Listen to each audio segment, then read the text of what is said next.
Border Patrol at Alpha Centauri Prime, Majestic Teach 6677. Corporal Dietrich heard the proximity alarm go off right as she was bringing her triple-decker sandwich to her mouth.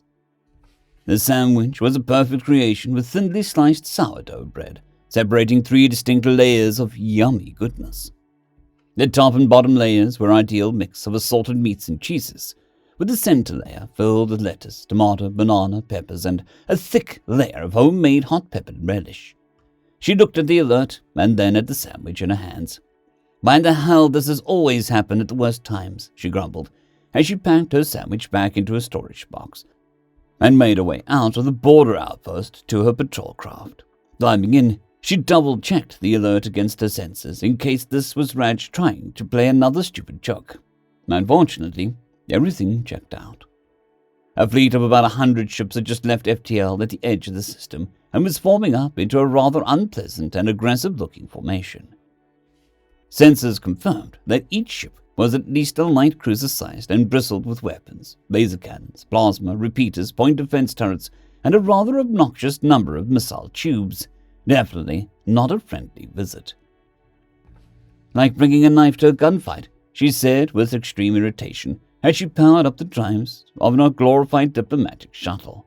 Unlike a standard patrol craft that had normal armaments, she had a simple asteroid-busting laser, and the weapons bay had been replaced with a conference table from which she was authorized to perform initial first contact protocols, gather information, and then forward it to the appropriate authorities. The only nice thing about the design is they ripped out the crew quarters and replaced it with a Dreadnought-class shield system, so if any shooting started, she would likely have more than enough time to slip away before taking any damage. She trundled her little patrol craft out towards the incoming armada and opened communications. "Greetings," she called out. "I am Corporal Dietrich of the Terran Defense Force. I am authorized on behalf of my government to welcome all visitors and log your requests so they might be addressed by the appropriate authorities. May I inquire about the nature of your visit to Alpha Centauri Prime?" A few moments later, she received a response. "I am Captain Generic the Blooded, champion of 5 glorious campaigns and executioner of 33 enemy vessels," a deep voice snarled back. "Our Wolf-forged Grand Admiral, whose name you are too lowly to know or speak of, has given me the pitiful task of demanding your surrender. Do so immediately before you become the 34th enemy kill." "Please let me be sure I've got this right," the corporal responded. "You wish me to surrender immediately to prevent being killed by one of your mighty ships. And the purpose of your visit to Alpha Centauri Prime is to conquer and dominate—" "Do you mock me, you insignificant wretch?" Captain Generic bellowed back. "Do you not see our fleet? Of course you shall all bow before our might and become our slaves." "Oh, no, Corporal Dietrich quickly replied. "I'm most definitely not mocking you. I take your threat very seriously. Unfortunately, Terran regulations are very clear that I must fully understand the situation before giving a response of any kind. I hesitate to ask any further questions, but can you clarify what will happen if I refuse to surrender?" "The threat is abundantly clear, but I am duty-bound to understand the severity of the consequences should I refuse." A split second later, and a blast of plasma burst from one of the ships and obliterated a large nearby asteroid into a fine mist. "Well, color me impressed," the corporal responded. "You guys definitely mean business. No empty threats here. Clear, precise, and to the point, with an undeniable demonstration of intent." "That was just the least powerful of my plasma cannons," Generic sneered. "Oh, right. The debris field you just created reminds me," Corporal Dietrich responded thoughtfully. "On behalf of the Terran government, please allow me to apologize for the floating cloud of space junk your fleet is floating through. We had a little incident the other day, and haven't had a chance to clean up on the space lane yet." "Such a minor garbage is relevant to the mighty ships of the Monderac Empire," Generic snarled. "Once you have been properly subjugated, we will teach your pitiful race how to keep space lanes clear. And we will discover if your people have a future as anything better than garbage removers." "Humanity has a long-standing tradition, which I hope you'll have the patience to indulge us in," she answered. "The concept is simple. You show me yours and I'll show you mine. As you've been gracious enough to demonstrate your mightiness, please allow me to return the favor." The corporal simply sat there and waited a moment before there was a bright flash from the darkness of space, and from the flash emerged something traveling at 1/5 the speed of light. The projectile slammed into one of the Mondrak vessels, immediately obliterating it. "What have you done?" A very rattled generic screamed out in shock. Well, I would have thought that would be obvious, Corporal Dietrich responded with only a hint of sarcasm. I think this might be a good time to ask. Do you have sensors that track nearby space debris and its composition? "Of course we can track small objects in our vicinity, but the composition of such small objects that present no danger is a waste of time and sensor power," Generic stated, with no small amount of confusion. Well, just a tip from Terran military to yours, the corporal stated, as a teacher might to a student who ignored the obvious. Always pay attention to the composition of a debris field. Sometimes they contain nasty surprises, like Estrada Corporation's patented gravimetric mini-mines. Suddenly, significant numbers of small objects within the debris field shot at the ship in the Mandaric fleet and attached to every hull. Now, here's what they can do, Corporal Dietrich said with amusement. Instantly, a series of small explosions rippled across the Mandaric ship, stripping the entire outer structure and leaving the vessel little more than a drifting hulk of expensive space junk. Captain Generic, may I please speak directly to Grand Admiral rather than a lackey like you, the corporal said politely, but with an appropriate professional amount of smugness. There was a strangled and offended shriek of outrage over the communicator, which was quickly cut off as a new voice spoke over. "This is the Grand Admiral," a voice of clear authority rang out. "I am listening." "Is your government one that'll demand your death and that of your family for failure? Or are they smart enough to understand they sent you on a fool's errand where you had no chance of success?" I don't know," the Grand Admiral responded. "Let's take a quick trip to your home system and find out," she said while flicking a few switches on her sensor panel to bring up the appropriate readouts. "Judging by your trajectory into the system and your FTL drive technology, we estimate that you originated from this system. Would that be accurate?" Yes," came a rather deflated and defeated reply from the Admiral. "And is this the colony system, or the main planet of origin?" she asked professionally. "It's the seat of power under the rule of Supreme Leader," the Grand Admiral began. "Thank you.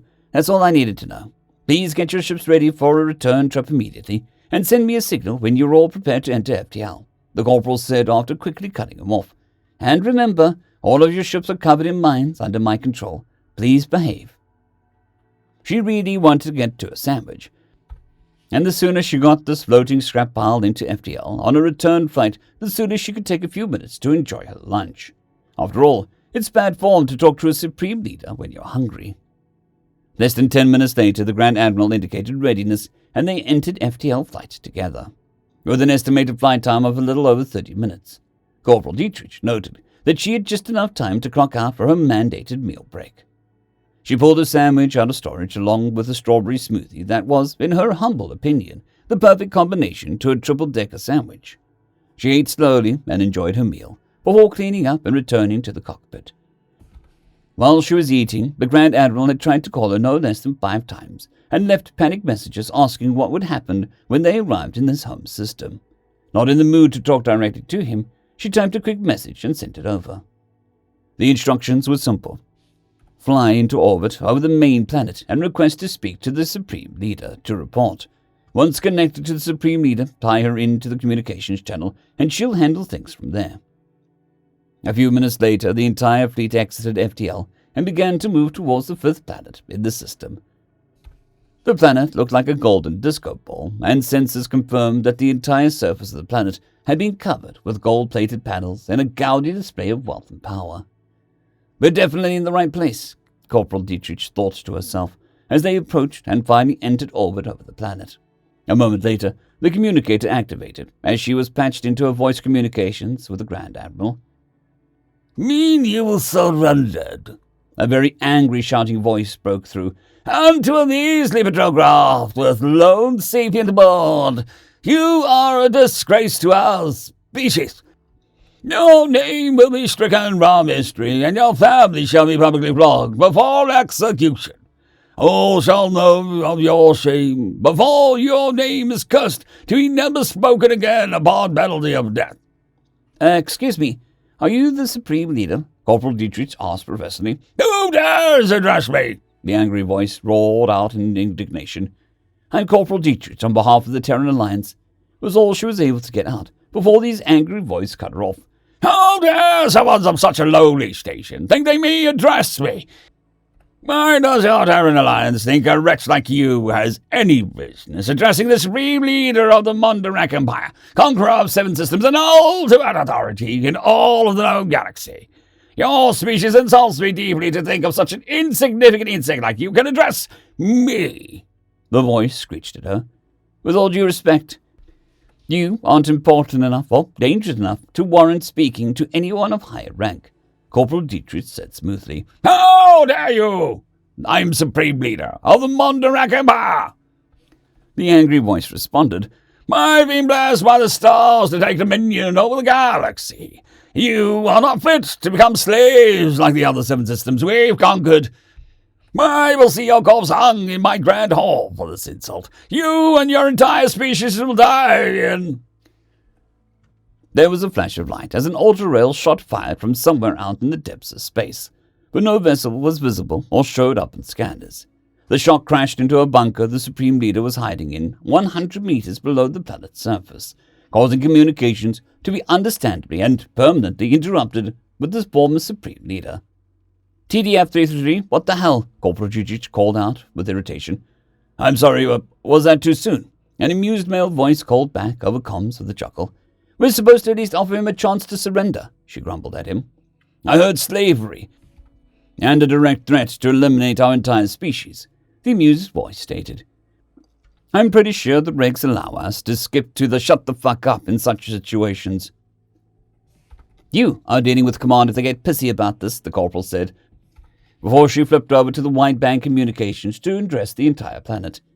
"Attention, Mondarak citizens. As you are no doubt aware, the Supreme Leader is dead," Corporal Dietrich stated formally.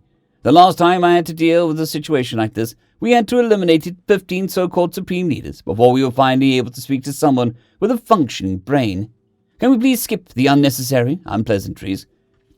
It would make all of our lives much easier if I speak with someone who has the authority to offer a peaceful surrender and transfer of power to the Terran Alliance.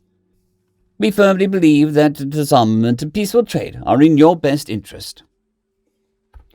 End of story. I'd greatly like to thank our Tier 5 channel members, Caspar Arnholtz, John Creighton, Manatharia, 050, Dragzoon WRE, and Elijah Silvercross. Thank you very much.